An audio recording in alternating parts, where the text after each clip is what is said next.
साथ शीतल राजपूत।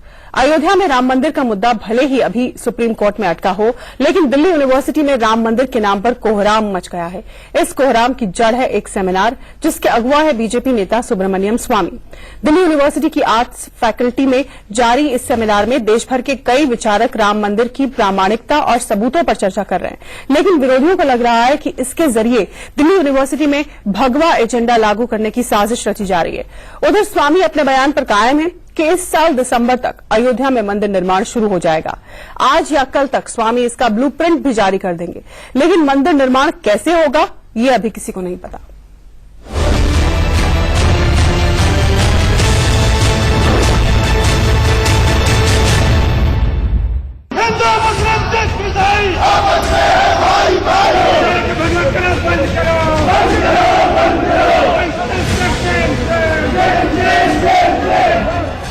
दिल्ली यूनिवर्सिटी इस तरह संगीनों के साए में कभी नहीं रही होगी जैसी आज है।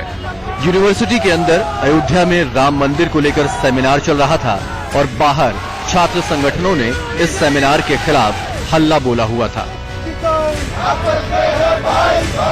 बीजेपी नेता सुब्रमण्यम स्वामी ने राम मंदिर पर चर्चा के लिए देश भर के मंदिर समर्थकों को दिल्ली यूनिवर्सिटी में जमा किया है।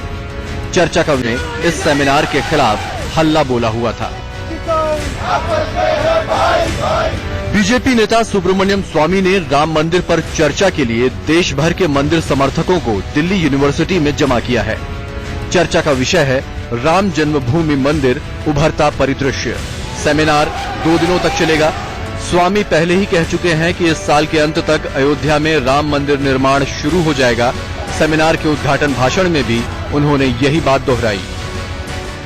तो उनके स्मरण में और इस देश की संस्कृति की पुनरुत्थान की दृष्टि से राम मंदिर बनाना अनिवार्य है और हमने शुरू फिर कर दिया है, अब अंत तक छोड़ने वाले नहीं हैं।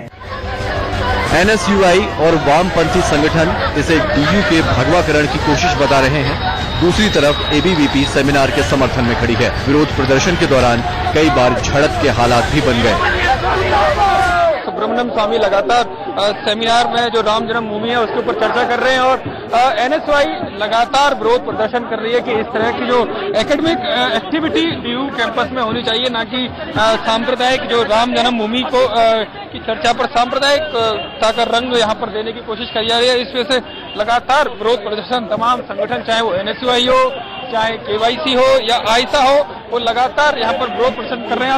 आगामी विधानसभा चुनाव को देखते हुए इस तरह की सांप्रदायिकता फैलाने की कोशिश इस पार्टी के द्वारा हमेशा से होता आया है और हम कभी भी बर्दाश्त नहीं करेंगे। यह सेमिनार जो हो रहा है बीजेपी वालों की तरफ से, ये डीयू को सांप्रदायिक करने की कोशिश है। हम डीयू को सांप्रदायिक होने नहीं देंगे।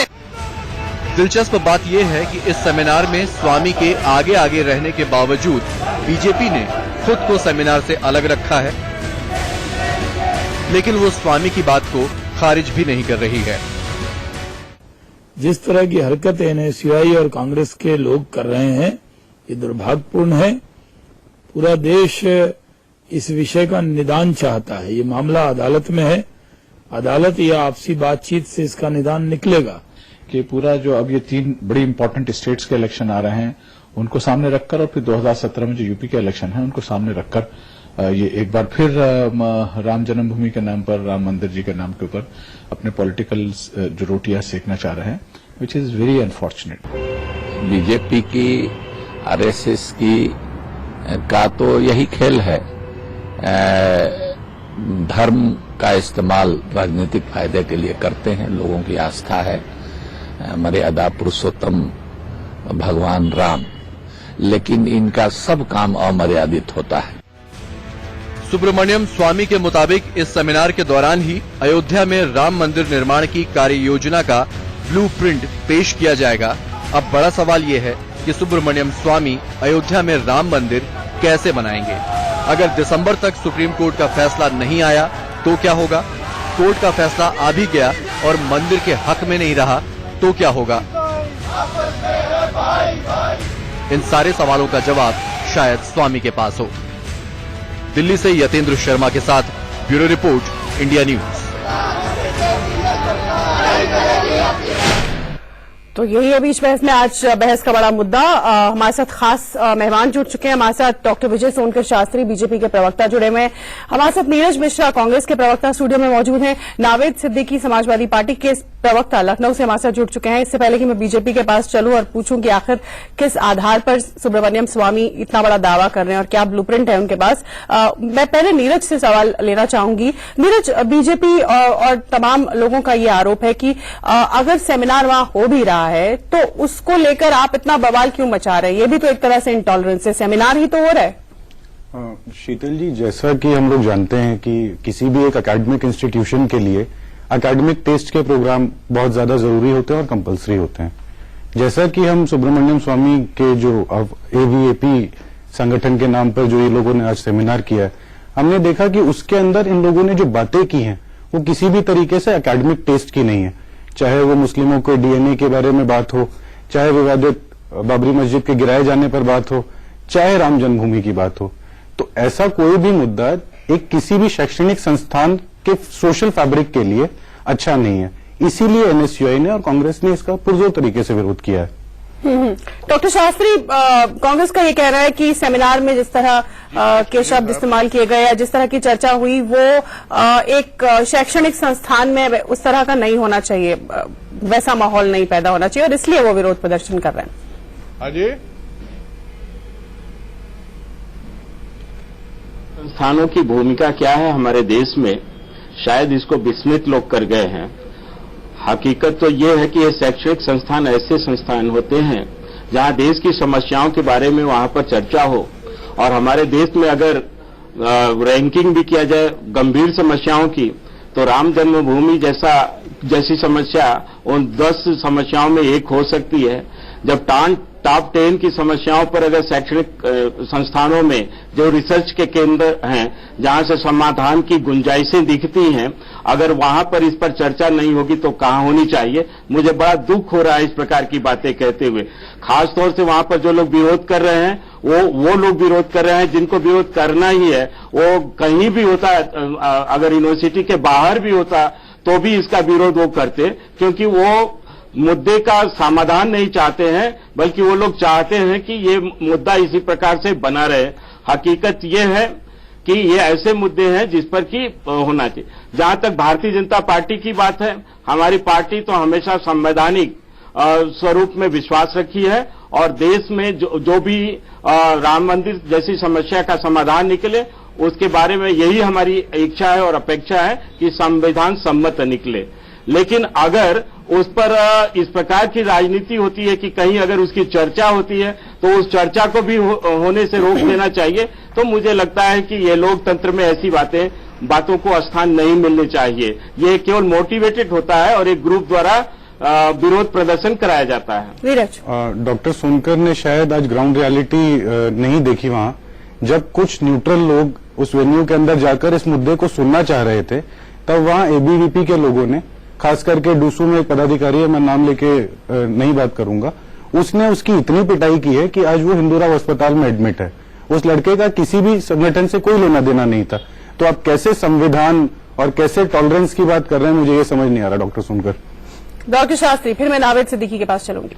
अच्छा, मैं आप ही की बात नहीं, मैं इन्हीं की बात को बतलाना चाहूंगा कि कैसे ये संभव है कि एक व्यक्ति जो बिल्कुल न्यूट्रल हो और उसकी आलानाहक पिटाई कर दी जाए।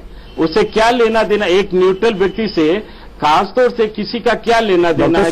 यही तो बात है कि अगर न्यूट्रल लोगों को उस जगह पर जाने की परमिशन नहीं दी या वहां पर कोई बात लोगों के लिए था, तो दिल्ली आपके कहने से लोगों के लिए बिल्कुल भी नहीं हो सकती है। आप लोग इस चीज को कहीं और दिल्ली में जहां ओपन सेमिनार हो रहा है, जहां ओपन सेमिनार हो रहा है वहां पर किसी को जाने के लिए क्यों रोकना? तो उसके लिए तो विरोध प्रदर्शन होगा ही ना सर।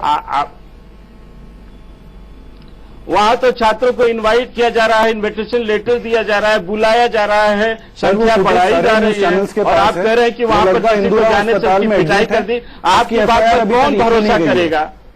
इस प्रकार से आप नहीं, ये गलत बात आप बोल रहे हैं। हम ये नहीं कहते कि वहां ऐसी घटना हुई या नहीं हुई है, लेकिन आपकी बात को प्रथम दृष्टया ही मैं रिजेक्ट करता हूं, क्योंकि आपकी बात में कोई दम नहीं है। कैसे कोई एक न्यूट्रल व्यक्ति की पिटाई कर देगा? डॉक्टर साहब वो सारा फुटेज अवेलेबल है, प्लीज एक बार फुटेज देख लीजिए और उसका प्रथम दृश्य और दूसरा दृश्य सब आपको क्लियर हो जाएगा। वो हम पुलिस का अधिकारी नहीं है या आप पुलिस अधिकारी नहीं है कि 1 मिनट में निर्णय कर लेंगे। ये चलिए ये गलत बात है, ऐसी गलत बात करके मत गंभीर विषय को डाइवर्ट कीजिए। यहाँ चर्चा होनी चाहिए। शीतल जी ने इनवाइट किया गंभीर चर्चा। ठीक है डॉक्टर शास्त्री, हम मुद्दे पर आ रहे हैं। मैं नावेद सिद्दीकी के पास चलूंगी, फिर मैं आप दोनों के पास भी आऊंगी। नावेद सिद्दीकी, सुब्रमण्यम स्वामी कहते हैं कि दिसंबर तक वहां पर मंदिर बन जाएगा। उसका प्रारूप क्या होगा, उसका ब्लूप्रिंट भी वो, ये जो सेमिनार अभी चल रहा है इसके दौरान ही वो ब्लूप्रिंट भी जारी करेंगे, ऐसा उनका मानना है। सुप्रीम कोर्ट ने हाईकोर्ट के फैसले पर स्टे का आदेश दिया हुआ है, स्टे लगा हुआ है अभी। तो ऐसे में सुब्रमण्यम स्वामी के इस दावे को, और अब वो ब्लूप्रिंट भी पेश करने वाले हैं, आप कैसे देखते हैं? शीतल जी, मैं माफी चाहता हूं, आपका सवाल रुक रुक के आ रहा है क्योंकि आपके जो ये ईपी है, ईपी में एक दूसरा चैनल कनेक्ट हो गया है, तो मुझे आवाज साफ आपकी भी नहीं आ रही है और जो दूसरा चैनल कोई चल रहा है उसकी नहीं आ रही है, तो एक कुछ और चल रहा है। तो मैं अच्छा, आप मुझे अब सुन पा रहे हैं क्या? यहाँ पे जो टीम है कि उसको सही करे, मुझे आपकी आवाज ही नहीं मिल रही है प्रॉपर। अच्छा ठीक है, फिर जब तक हम आपकी ऑडियो कनेक्शन दुरुस्त करते हैं तब तक मैं यही सवाल डॉक्टर सोनकर शास्त्री से पूछना चाहूंगी। डॉक्टर सोनकर शास्त्री, ऐसा क्या ब्लूप्रिंट वो लेके आने वाले हैं? मामला कोर्ट में है, हाईकोर्ट के फैसले पर स्टे लगी हुई है सुप्रीम कोर्ट में, तो ऐसा क्या दावा ये कर दिया एकदम से सुब्रमण्यम स्वामी ने? इस पर आप क्या बताएंगे? क्या खुलासा करने जा रहे हैं वो, जो ब्लूप्रिंट लाने जा रहे हैं, क्या है वो? देखिए, सुब्रमण्यम स्वामी जो बातें कह रही हैं, क्या कह रहे हैं, कैसे कह रहे हैं, तो वो सारी मीडिया में आप लोग दिखला रहे हैं। मैं इसका उत्तर देने से पहले मैं अपनी भारतीय जनता पार्टी का जो ऑफिशियल स्टैंड है उसको मैं स्पष्ट करना चाहूंगा कि हम लोग संविधान में विश्वास करते हैं और संवैधानिक तरीके से ही मंदिर के पक्षधर हैं। लेकिन हम जरूर इतना बताना चाहेंगे, एक चैनल में स्वामी जी भी बैठे थे, आप ही के चैनल में मेरे ख्याल से कल शाम को, तो स्वामी जी ने बहुत सारी अपनी बातें उन्होंने बताया है और उन बातों को मैंने भी सुना, तो मुझे लगा कि उन्होंने जो बातें कही है नेचुरल, एक स्वाभाविक रूप से बोलते हैं, वो आशावादी हैं। उन्होंने कहा कि अभी जो फैसला आने वाला है उसमें हम राम मंदिर के पक्ष में फैसला आएगा और वहां पर राम मंदिर का एक भव्य निर्माण हम लोग करेंगे, ऐसा उन्होंने कहा है। और उसके पीछे उन्होंने जो बातें कही थी उसमें भी मुझे दम दिखाई दिया। जैसे उन्होंने कहा था कि जो हाई कोर्ट का फैसला हुआ था 30 सितंबर 2010 को, उस पर चैलेंज किया गया है, तो उस पर चैलेंज इस बात के लिए नहीं किया गया है कि वहां मंदिर था कि नहीं था, बल्कि वहां पर चैलेंज इस बात के लिए किया गया है कि जो वहां बंटवारा जमीनों का किया गया था उसके लिए किया गया है। तो मुझे ऐसा लगता है कि हाईकोर्ट ने भी यह मान लिया था और हाईकोर्ट के तीनों जजों ने यह मान लिया था कि वहां पर पहले मंदिर था, उसको तोड़ करके मस्जिद बनाई गई है। और अगर यह बात सिद्ध हो चुकी है तो मुझे ऐसा लगता है कि उनको ये अपेक्षा होगी कि शायद ये मंदिर के पक्ष में ही फैसला आएगा, इसलिए हमें तैयारी करनी चाहिए, ऐसा उन्होंने कहा था। आपके चैनल के माध्यम से ही ये बातें हमने भी, मेरे तक भी पहुंची थी। ठीक है, नावेद सिद्दीकी, अब आप मुझे सुन पा रहे हैं? जी, आवाज सुन रहे हैं। डॉक्टर सुब्रमण्यम स्वामी के इस दावे पर आपका क्या कहना है, आपकी पार्टी का क्या कहना है कि इस साल दिसंबर तक मंदिर बन जाएगा, फैसला मंदिर के हक में ही आएगा और ब्लूप्रिंट भी इसका वो जारी करने की बात कहते हैं डॉक्टर सुब्रमण्यम स्वामी अगले 2 रोज में? शीतल जी, मामला हास्यास्पद है और सुब्रमण्यम स्वामी जी इस तरह से, उनके बारे में क्या रहा है उनके बारे में सब लोग जानते हैं, पूरा देश जानता है, पूरी मीडिया जानती है, जनता जानती है, सब जानते हैं कि वो किस टाइप के इंसान हैं। तो अब मामला जो सबजुडिस है, जो मामला अभी कोर्ट में है, समाजवादी पार्टी तो कोर्ट का सम्मान करती है, हम कानून के दायरे में रहने वाले लोग हैं। समाजवादी पार्टी, हमारा सीधा एक कहना है, एक स्टैंड है कि कोर्ट का जो भी फैसला आएगा हम उसका सम्मान करेंगे, तो जब तक फैसला नहीं आता उसका इंतजार करेंगे। लेकिन कुछ लोग जो माहौल खराब करना चाहते हैं मुल्क का, वो अब अपनी राजनीति को लेके वहां पहुंच गए हैं। जो शिक्षा का मंदिर कहा जाता है, जो विश्वविद्यालय होते हैं, जो यूनिवर्सिटीज होती हैं, अब वो वहां तक पहुंच गए हैं और वहां पहुंच के ये मामला शुरू कर रहे हैं कि ब्लूप्रिंट हम लॉन्च करेंगे, हम 16 में बना देंगे, हम 15 में। अरे हम कैसे बना सकते हैं जब तक कोर्ट का ऑर्डर नहीं होगा, कोर्ट का फैसला नहीं आएगा? ये बच्चों की बात है क्या? आप कैसे बना देंगे? है। आप या तो आप सीधी बात कर रहे हैं कि हम कानून अपने हाथ में लेने को तैयार हैं। नहीं, वो कह रहे हैं कि फैसले के बाद का ही उन्होंने बताया है। उच्चतम न्यायालय ठीक है। मैं इस पर नीरज, मैं आपका भी रिएक्शन लूंगी, डॉक्टर सोनकर शास्त्री का भी इस पर रिएक्शन लूंगी। एक छोटे से ब्रेक का वक्त हो रहा है, हमारी ये बहस जारी है। स्वागत है और आइए अब आपको सुनवाते हैं कि सुब्रमण्यम स्वामी का खुद क्या कहना था। हमारे संवाददाता यतेंद्र शर्मा ने उनसे बात की। मेरे साथ हैं डॉक्टर सुब्रमण्यम स्वामी जी। स्वामी जी, आप सेमिनार दिल्ली यूनिवर्सिटी में कर रहे हैं, ये कैंपस आखिर क्या तमाम विरोध हो रहा है इस कैंपस को लेकर के, आप माहौल बेकार कर रहे हैं एकेडमिक पर? देखो, ये वामपंथी लोग कार्ल मार्क्स के लिए सेमिनार करते हैं। कोई कश्मीर से आतंकवादी आता है, उसको कहते हैं वो आतंकवादी नहीं है। फिर बटला हाउस में जो होता है उसका डिस्कशन होता है। अब हम राम के बारे एक कमरे में बंद विशेषज्ञों, प्रोफेसर, स्टूडेंट्स जो हमारे पक्ष के लोग हैं उनको बुला करके तथ्य बताने के लिए हम सेमिनार करने से इनका क्या विरोध है? कल तक टॉलरेंस की बात कर रहे थे, उनका टॉलरेंस आज कहाँ गया? साल के अंत तक राम मंदिर बनेगा। हाँ। क्या ये भविष्यवाणी है कि कोई तथ्य आधारित है आपके? भविष्यवाणी ऐसे नहीं बोल देता हूँ मैं, तथ्य पर आधारित है। जैसे मैंने 2G में कहा राजा जेल जाएगा, गया। मैंने कहा कि लाइसेंसेस कैंसिल हो जाएंगे, कैंसिल हो गया। मैंने राम सेतु टूटेगा नहीं और सरदू समुद्रम प्रोजेक्ट रद्द हो जाएगा, हो गया। नेशनल हेराल्ड में मैं कहना सोनिया और राहुल को कटघरे में खड़ा कर दिया, खड़ा करूंगा, खड़ा कर दिया। अब मुझे तथ्य पता है, तथ्य तो बिल्कुल पक्ष में है राम मंदिर बनाने के लिए, इसीलिए मैंने कहा। मुसलमान भी चाहता है इसमें, क्योंकि उसको सिर्फ मस्जिद का सवाल था। हम कहते हैं मस्जिद बना देंगे सरयू नदी के उस पार। ये कानून बनेगी तो फिर कोर्ट की फैसला की जरूरत नहीं, तो फिर फटाफट हो सकती है। और लेकिन वो पार्लियामेंट में नहीं पेश होगा विधायक बिल, तो फिर हमें कोर्ट में लड़ना पड़ेगा। मैं तो समझता हूं कोर्ट में लड़ूंगा। तो अपने दावे पर बरकरार है सुब्रमण्यम स्वामी। नीरज, सुब्रमण्यम स्वामी की बातों को वैसे भी लोग ज्यादा सीरियसली नहीं लेते हैं। बाकी जहां तक बात रही डॉक्टर शास्त्री, ये बिल्कुल उन्होंने जो तमाम बातें पॉइंट आउट की हैं वो सही कही है उन्होंने, मैं तो लेना ही पड़ेगा। डॉक्टर शास्त्री, आप बीजेपी राहुल को कटघरे पे खड़ा कर दिया, उसने चैलेंज करके। शायद सुब्रमण्यम स्वामी नॉस्ट्राडामस के परिवार से आते हैं कि भविष्यवाणी कर देंगे और ठीक हो जाएगी। कभी कभी तुक्के लग जाते हैं लोगों के। बाकी जहां तक ये बात रही है, बिल्कुल माननीय सुप्रीम कोर्ट की अवमानना कर रहे हैं, बिल्कुल कंटेम्प्ट ऑफ कोर्ट का मामला है। आज जो मैटर सब जुडिस है माननीय उच्चतम न्यायालय में, और उसके बारे में ये बोल रहे हैं कि दिसंबर में ये लोग वहां मंदिर बनाएंगे, तो सर ये टॉलरेंस और इनटॉलरेंस की बात तो रह ही नहीं गई। अगर आप इस देश की जुडिशरी सिस्टम का आप ख्याल नहीं रख सकते, तो उसके लिए अगर हमें इंटॉलरेंट होना भी पड़ेगा तो हम लोग जरूर होंगे। हाँ, जावेद सिद्दीकी। शीतल जी, मैं एक सवाल ये पूछना चाहता हूँ, इसमें दिल्ली यूनिवर्सिटी, डॉक्टर शास्त्री एक सवाल और सुन लीजिए, दोनों आप ही के लिए सवाल। दिल्ली यूनिवर्सिटी से मैं एक सवाल करना चाहता हूं, वहां के एडमिनिस्ट्रेशन से, वो इस चीज का जवाब दें। उन्होंने जो मामला सब जुडिस है, जो कंट्रोवर्शियल है, उसके ऊपर ये परमिशन कैसे दी? दूसरी चीज, उन्होंने कहा कि हमसे कोई भी रेंट पे ले सकता है और कुछ भी कर सकता है। तो आपके चैनल पे मैं ये कहना चाहता हूं कि हम वहां पे एक तबलीगी जमात का सेमिनार कराना चाहते हैं, और इस मुद्दे के ऊपर क्या वो हमें अपनी जगह उपलब्ध कराएंगे, हाँ या ना? Delhi administration, Delhi university administration से मैं ये पूछना चाहता हूं, क्या आप हमें अपनी जगह देंगे अगर हम तबलीगी जमात के ऊपर कोई वहां पे सेमिनार कराना चाहें? आप इसका जवाब दे दीजिए हमको, ये जवाब हम लेना चाहते हैं। और वहां शिक्षा का मंदिर है, वहां पे आप जाके लोगों से ये कह रहे हैं कि क्या मंदिर बनना चाहिए।